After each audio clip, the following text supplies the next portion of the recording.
Senhor Luiz Fux, senhor Paulo Gonet. Eu fiquei 2 anos como vereador e 28 como parlamentar. A minha retórica sempre foi parecida com isso. Vamos lá. A questão da desconfiança, suspeição ou crítica às urnas não é algo privativo meu.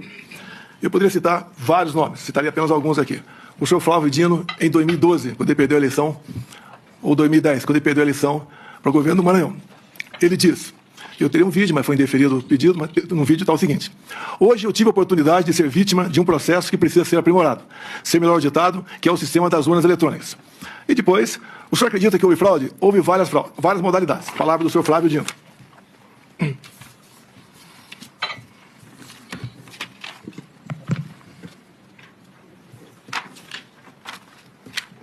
Depois também, curiosamente, uma outra inserção no horário eleitoral gratuito do senhor Carlos Lupe. Por que curiosamente? Foi ele que entrou com uma ação no TSE pela minha inelegibilidade, por crítica às urnas eletrônicas. Ele falava em fraude. Mas numa das inserções, aproximadamente 30 segundos, que até hoje está no Facebook dele, ele termina dizendo o seguinte: sem a impressão do voto, não há possibilidade de recontagem. Sem recontagem, a fraude impera.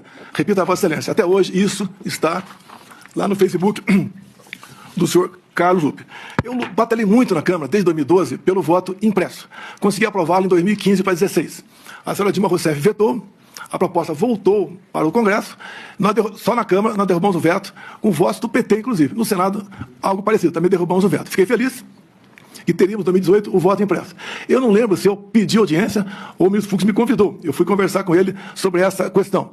E ele mostrou para mim que 5% das sessões eleitorais do Brasil teria o voto impresso. Por que 5%? Porque não tinha recurso para mais coisa. E com o tempo ia chegar a 100%. Fiquei muito feliz, agradecer ao ministro Fux, me tratou muito bem. Mas, infelizmente, logo depois, por 8-3, o Supremo Tribunal Federal declarou o voto impresso como sendo inconstitucional, porque a impressão do voto poderia ferir a segurança das eleições. Bem, então tivemos o voto normal em 2018. A minha campanha em 2018, algo atípico, com todo respeito. Nem eu esperava que me eleger presidente, tendo em vista quem eu era. Eu era um parlamentar que não era parlamentar de partido, eu não tinha apoios políticos, mas acabei, então, como desde 2014, após o segundo turno das eleições, eu me lancei pelo Brasil falando que ia disputar a eleição em 2018, acabei me elegendo, sem antes passar por uma facada, quase me levou a óbito. Me permite estender um pouquinho mais essa questão aqui. Pode ficar à vontade. Me elegi presidente, não tinha quem botar na presidência, poucos nomes tinha para botar na presidência, acabei montando o ministério, e nós aqui, com pessoas competentes, sem o critério político partidário para botar as pessoas lá, fizemos um ministério que é reconhecido por grande parte da população como um ministério excepcional. Fizemos muita coisa.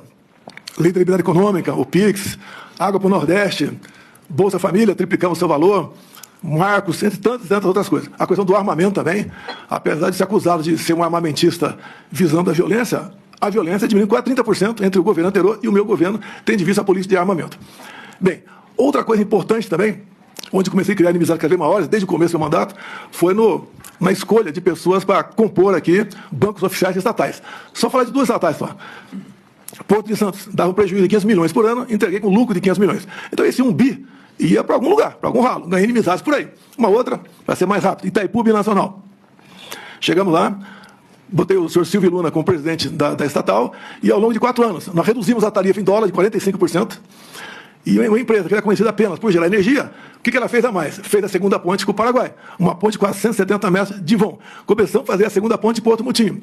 Alongamos em 600 metros o aeroporto de Foz do Iguaçu. Mais ainda, atendemos com pequenas obras de infraestrutura mais de 50 municípios no entorno da bacia. Asfaltamos a Transboiadeira, 43 quilômetros. Fizemos o acesso aos aeroportos.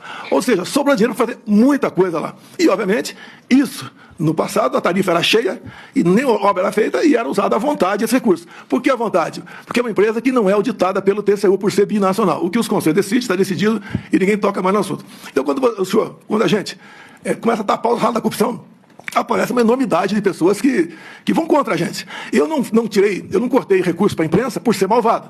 É que eu fui o único presidente, senhor ministro, o único que tinha um teto de gasto pela frente. Eu não podia gastar mais do que aquilo, diferentemente do que acontece agora, do que acontecia antes de mim. ganhei também então, uma antipatia enorme da imprensa contra a minha pessoa. E também a questão das pautas dos costumes, né? Eu sou católico, minha esposa é evangélica, e eu sempre preservei a família e a inocência de criança em sala de aula. Mais um foco de atenção contra a gente. E até do próprio Supremo Tribunal Federal, respeitosamente, eu tinha pelo menos uma ação por semana para me explicar em 24, 48 horas o porquê daquilo. Mas faz parte da regra. Vossa Excelência, o senhor ministro Fux, aqui do Supremo, não me viram desrespeitar uma só ordem do senhor. Não me viram em nenhum momento. Eu agi contra a Constituição. Eu joguei dentro das 4 linhas o tempo todo. Muitas vezes me revoltava, falava palavrão, me revoltava, tá? Falava que não devia falar, sei disso, mas, no meu entender, fiz aquilo que tinha que ser feito. Quanto à providência na questão das eleições aqui, eu deixo claro a Vossa Excelência, as Forças Armadas não se miscuíram na política. E nem eu, como presidente, também fiz o mesmo. O senhor ministro Barroso, enquanto presidia o TSE, criou a Comissão de Transparência Eleitoral e colocou lá dentro, entre outras instituições, as Forças Armadas. O que eu falei para o ministro da Defesa? Já que colocaram a gente aqui, vamos fazer o melhor possível para auxiliarmos o TSE para que a eleição seja mais clara e transparente possível. No tocante àquela reunião de julho, onde alguns falam que reunião do golpe com 20 plaquinhas na frente das pessoas, mas 40 pessoas assistiam. Vossa Excelência falou ali que dos 70%. Coincidência, talvez, ministro? Eu complementei. Vão aparecer 49. Apenas uma coincidência. Não tinha prova de nada no tocante. Quer dizer, um desabafo meu com toda certeza. Dúvida sobre eleições. Aqui eu tenho um documento aqui da Associação Nacional dos Peritos Criminais Federais.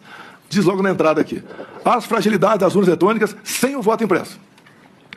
E mais na frente, também, a Associação Nacional dos Peritos Criminais diz, fraude sistêmica facilitada, consenso científico, todo o sistema eletrônico / computacional possui vulnerabilidades. Então, basicamente, senhor ministro, a minha retórica me levava a falar dessa maneira. Essa reunião não era para ter sido gravada, é algo reservado.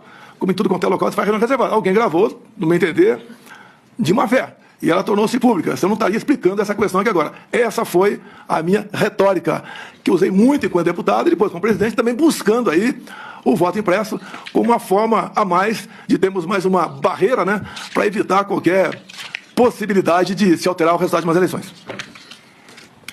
Eu gostaria de complementar aqui, sempre lembrando ao ex-presidente Bolsonaro